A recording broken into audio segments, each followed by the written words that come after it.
du patron. Notre patron, c'est Dieu. On continue dans la seconde vidéo.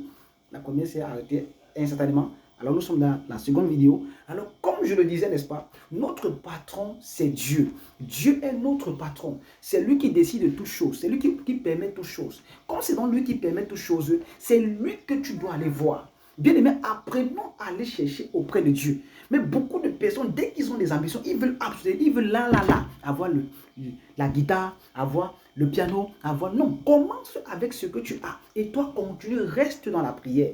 Commence avec ce que tu as et toi reste dans la prière. Si le Seigneur t'accorde la grâce, la possibilité de pouvoir d'acheter un baffle, achète le baffle. Mais ne va pas au-delà. Parce que ce n'est pas tout ce qu'on veut que Dieu veut. Il y a des choses que tu veux même pour lui, que Dieu se dit que ce n'est pas encore le moment. Attends encore un peu. Mais tu n'es pas conscient de cela. Alors qu'est-ce que tu fais? Tu veux aider Dieu. Et c'est comme ça que beaucoup d'églises tombent dans cette compromission à cause de quoi? De rechercher de l'argent. L'apôtre Paul a été clair. Il a dit qu'on ne sert pas Dieu pour un gain. Jamais. On ne sert pas Dieu pour un gain. Et l'apôtre Paul a dit que c'est Dieu qui pourvoit à toutes choses. L'Éternel, le Seigneur pourvoit à tous vos besoins. Quel que soit le besoin du ministère, le Seigneur connaît quels sont les besoins. Et il en donnera selon sa volonté, selon sa volonté bien sûr. Et non selon ta volonté à toi. Alors quand tu vois donc que Dieu ne pourvoit pas, tu commences à aller chercher le soutien. C'est scandaleux de voir des serviteurs, des servants de Dieu qui programme un voyage. Et ensuite, il commence à demander aux brebis, sans même connaître, même si ces brebis ont les moyens, que je dois aller à la mission à telle ville, il faut que tu me donnes de l'argent. Bien aimé, c'est la personne qui t'envoie en mission. Est-ce la personne qui t'envoie en mission? Vous savez, ceux qui sont dans sanctifiés pour le ciel peuvent le témoigner. C'est pas pour me vanter. J'ai beaucoup de problèmes. Tous les jours, et là, à présent, j'ai des problèmes qui me demandent des centaines de milliers de francs. Mais je n'ai jamais fait la quête personnellement dans le forum sanctifié pour le ciel. Une demande d'aide pour moi. Je ne l'ai jamais fait. Mais la plupart des personnes à qui est-ce qu'on a aidé dans le groupe, c'est moi qui ai parlé de leurs problèmes. Toujours.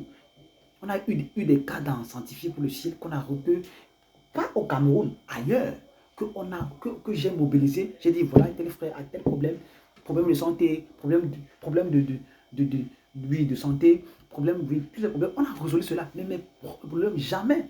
Et j'ai souvent des problèmes avec mon épouse. Mais toi, tu passes le temps à aider les autres, mais toi-même, tu ne t'aides pas. Non, parce que dans mon esprit, ce ne sont pas ces gens qui m'ont enrôlé. C'est Dieu qui m'a enrôlé. Et c'est Dieu qui doit pouvoir à mes choses. Je ne peux pas aller me demander à quelqu'un quand j'ai une situation. C'est vrai qu'il y a des situations qu'on peut le faire, ça c'est clair. Mais il y a des situations qui sont tellement délicates que je ne peux pas aller voir une personne. Pourquoi? Parce que ça n'est pas sa responsabilité. Il a sa famille à nourrir, il a sa vie à gérer. Ce n'est pas lui qui a dit que je sois en plein temps. Mais c'est la personne qui m'a mandaté. C'est lui qui a l'obligation de prendre soin de moi. Je le dis toujours à mon épouse, Dieu est obligé de payer ma maison, Dieu est obligé de payer mes factures. Je dis, c'est non négociable. Je ne dis pas les brebis, je dis que Dieu est obligé. Et il pourra toujours pour cela.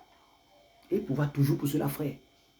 Donc même si ce qui concerne l'œuvre, je n'ai pas le droit de partir demander des partenariats.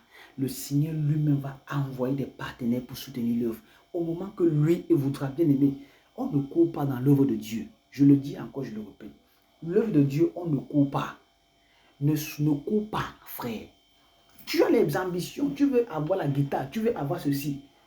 Laisse que Dieu donne au temps favorable.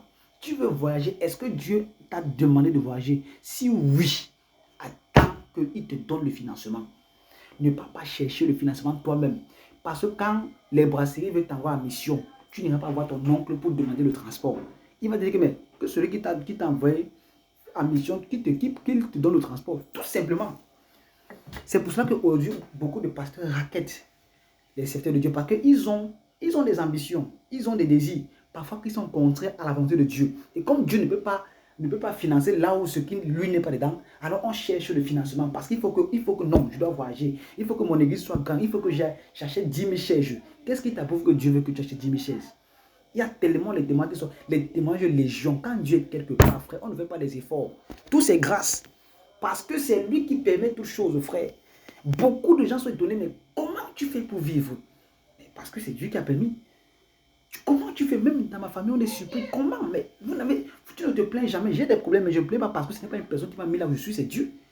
Et c'est ce que je dis même à mon épouse. C'est pour cela que je ne connais pas me plaindre de moi-même.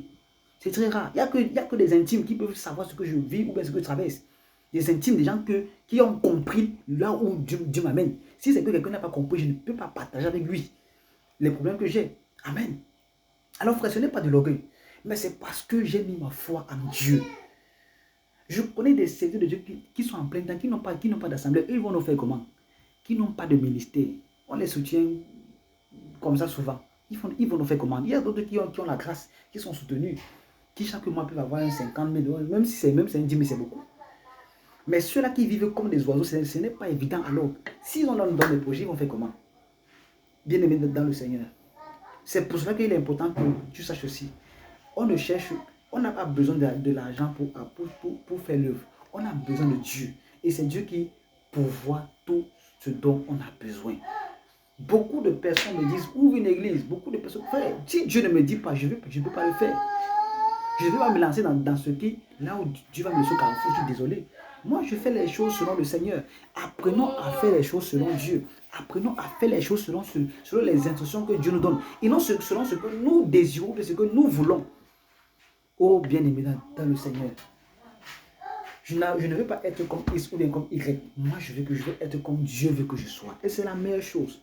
Tout le monde ne sera pas appelé à gérer 100 personnes.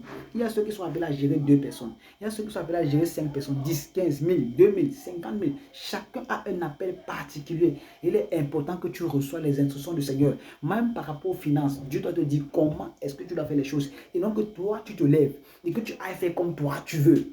En partant de demander, tu montres que ton Dieu n'a pas d'argent, c'est un mendiant. Écoutez, une personne qui a envoyé par exemple à Total, à mission, et qui va demander l'argent, je ne sais pas quoi, dans une autre entreprise, on peut te licencier. Parce que tu insultes l'entreprise qui t'a embauché. Et c'est ainsi que beaucoup de pasteurs insultent Dieu. On voit même des pasteurs qui aillent demander. Moi, j'ai vu des serviteurs de Dieu qui veulent ouvrir un ministère et qui vont demander de l'argent aux païens. Mais ça, c'est vraiment que Dieu vous pardonne de cette abomination. Que Dieu vous pardonne. C'est une abomination. Écoutez, Dieu traitera moins sévèrement les personnes qui adorent Marie ou bien les morts que des personnes qui aillent demander de l'argent aux païens, aux hommes pour soutenir son œuvre. Il y a même des pasteurs qui écrivent aux autorités. Je vais ouvrir un ministère, pardon, j'ai besoin de ton soutien. Vous allez gagner cet homme-là comment? Vous allez montrer que votre Dieu est grand comment? Disons la Bible. Élisée avec Naaman n'a pris rien de Naaman. Disons la Bible, il n'a rien pris. Rien pris. Mais aujourd'hui, on a commercialisé l'onction. Certains pasteurs, on doit payer pour les rencontrer. C'est écrit où dans la Bible? Il a payé combien au Saint-Esprit pour avoir le don de... C'est vrai, certains aussi ont payé. On connaît combien ils font pour avoir leur onction, entre guillemets. Mais bien aimé dans le Seigneur, arrêtons d'insulter Dieu. Toi, jeune serviteur de Dieu, toi qui as appelé, moi je suis jeune comme toi. Par la grâce de Dieu, je suis à ma 11e année en plein temps. Je peux vous dire que je ne manque de rien. Je n'ai pas toujours ce que je veux, mais je ne manque de rien. Dieu me donne ce que lui il a jugé bon, que je dois recevoir. Et je ne me plains pas. Amen. Et je ne changerai jamais l'évangile. Ce que je vous prêche aujourd'hui, depuis le premier jour, c'est ce que je prêche, même quand j'aurai 5 enfants, si Dieu fait grâce, ou 10, ou 15, ou 20, même s'il veut. Je ne changerai pas le message parce que mon ventre a faim. Parce que mes enfants vont crier devant moi. Si Dieu me donne les enfants, il doit pouvoir. Si lui, il ne veut pas que j'ai un travail permanent, c'est son devoir, c'est sa responsabilité de prendre soin d'eux. Souvent, je vous le dis, quand ça va mal, je crie, je gronde Dieu. Je vous dis la vérité, il le sait. C'est toi qui as voulu que je sois comme ça. Donc, tu es obligé de prendre soin de moi. Tu es obligé, c'est ta responsabilité, ça ne m'engage pas. Parce que si ça tenait qu'à moi, je vais chercher mon travail et je prenais soin de ma famille. Parce que je ne suis pas paresseux. Mais c'est toi qui m'as obligé à être là. Je crie, je gronde comme ça là. Oh, je me souviens de ce témoignage. Ça, c'est un autre témoignage. À l'époque, j'habitais, je crois, CCC. Je suis un frère. Et je n'avais pas le transport pour aller à un programme, à un série de prière à Alabama.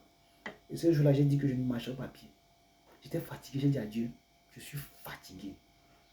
C'est toi qui m'as appelé. Moi, je ne vais pas aller demander ça à un bébé, jamais. Ce n'est pas la bébé là qui m'a appelé, c'est toi. Tu as intérêt à prendre soin de moi, sinon je ne bouge pas. Et ce jour-là, je ne suis pas parti.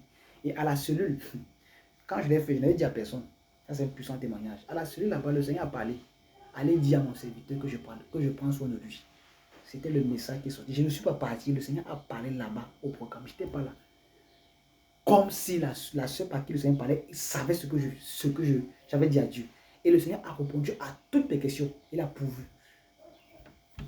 C'est comme ça, frère. Quand dans une entreprise, le boss ne paye pas, qu'est-ce qu'on fait? On grève. On grève. Et moi, c'est ce que je fais souvent. Quand les choses ne se passent pas, je grève. J'arrête tout. Je ne bouge pas. C'est ça, c'est sa responsabilité.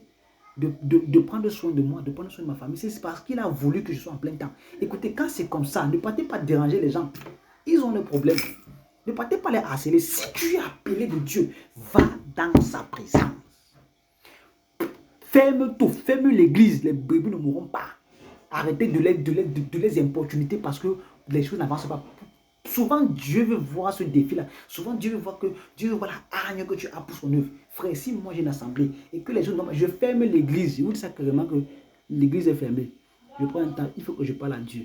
Là-bas, je vais aller crier à Dieu. Je vais aller gronder Dieu. Et non commencer à harceler les brebis parce que j'ai besoin d'argent. Parce que mon épouse va partir à l'hôpital. Jamais de la vie, frère. Jamais de la vie. Jamais de la vie. Jamais. Jamais de la vie. Dans toutes les maisons qu'on a habitées, mon épouse et moi, c'est un témoignage.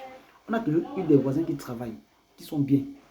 Mais on a toujours pris soin de nous. On n'avait pas de travail permanent. Ça part avec une, deux fois, tu as un petit travail de quelques temps. C'est vrai qu'on a l'habitude, mais c'est pas long. Mais le Seigneur a toujours pris soin de nous. Et nos voisins nous disent toujours comme. Et nos voisins nous demandent toujours comment vous faites pour vivre. On ne vous voit pas sortir. Mais vous faites comment? Vous faites comment pour vivre? Ah oui, frère. Si tu es appelé de Dieu, mon frère, Dieu est vivant. Il sait de ce que tu as besoin. Et il donne en son temps. Je veux conclure avec ce passage. C'est dans Matthieu chapitre 6. On le lit, mais on ne comprend pas ce passage. Dans Matthieu chapitre 6, il est dit clairement, frères et sœurs, à partir du verset 30, à partir du verset 25, écoutez ce que Dieu dit. Toi qui es appelé en plein temps ou à servir Dieu. C'est pourquoi je vous dis, ne vous inquiétez pas de ce que vous mangerez et boirez pour vivre, ni de ce dont vous habillerez votre corps. La vie n'était pas plus que la nourriture, le corps plus que le vêtement. Regardez les oiseaux du ciel, ils ne sèment pas, ils ne moissonnent pas, ils n'amassent rien dans les greniers. Et votre Père céleste les nourrit. Ne valez-vous pas beaucoup plus que qui de vous, par ses inquiétudes, peut ajouter un instant, ça qu'on dit en coudé, un instant, excusez-moi, qui de vous, par ses inquiétudes, peut ajouter qui de vous, par ses inquiétudes, peut ajouter un instant à la durée de sa vie. Et pourquoi vous inquiétez au sujet du vêtement? Étudiez comment poussent les plus belles fleurs des champs. Elles ne travaillent pas, elles ne tissent pas. Cependant, je vous dis que Salomon lui-même, dans toute sa gloire, n'a pas eu d'aussi belle tenue que l'une d'elles.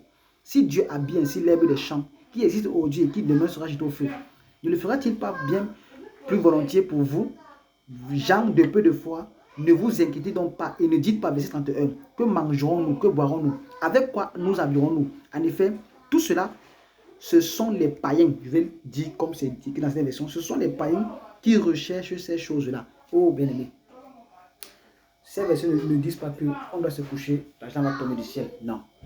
Mais ces versets, c'est beaucoup plus pour ceux qui sont appelés au service de Dieu, parce que là maintenant, Jésus-Christ parlait aux disciples qui étaient appelés à le servir à plein temps. Alors il aurait dit ceci, que ces choses, ce sont les païens qui recherchent. Donc si toi, serviteur, servant de l'Éternel, tu pas demander le soutien pour l'œuvre de Dieu, je le précise bien, à moins que c'est le soutien de ton œuvre à toi, je te dis que maman, papa, tu as raison de partir le faire. Mais si tu dis que c'est le soutien de l'œuvre de Dieu, et que tu pas demander le soutien aux gens, tu es un païen, tu n'as jamais cru. Frère, je ne vendrai jamais la vérité à cause d'un soutien. J'ai un fils, un secteur de Dieu, un prophète qui est en Côte d'Ivoire, qui est en aide ici. Des grands partenaires TDV sont venus le voir, proposer un soutien, je crois, de 2000 $ par mois. Mais le tout, c'est qu'il ne parle plus de Jésus. Il a refusé. Il a carrément refusé, frère. Oui, frère. Et ce secteur de Dieu souffre aujourd'hui à cause de la vérité.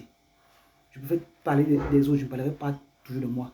Il souffre à cause de la vérité. J'ai un fils prophète qui est en bas maillot, un jeune prophète. Pareil, je connais son ministère, je connais les défis que cet homme de Dieu a. Mais il préfère rester dans la vérité. Il a fait beaucoup de partenariats, même des États-Unis. ils préfèrent rester dans la vérité. Ils préfèrent prêcher la vérité. Je connais plusieurs frères et sœurs et aussi des serviteurs de Dieu qui pareillement préfèrent rester dans la vérité, qui ne changent pas d'évangile, frère. Si tu es appelé de Dieu, laisse que Dieu pourvoie, à moins que tu n'aies pas appelé de lui. Mais si tu sais que tu n'es pas appelé de Dieu, moi le conseil que je te donne, laisse le ministère, pas chercher le travail. Vite ta vie. Ça t'évite les problèmes avec Dieu.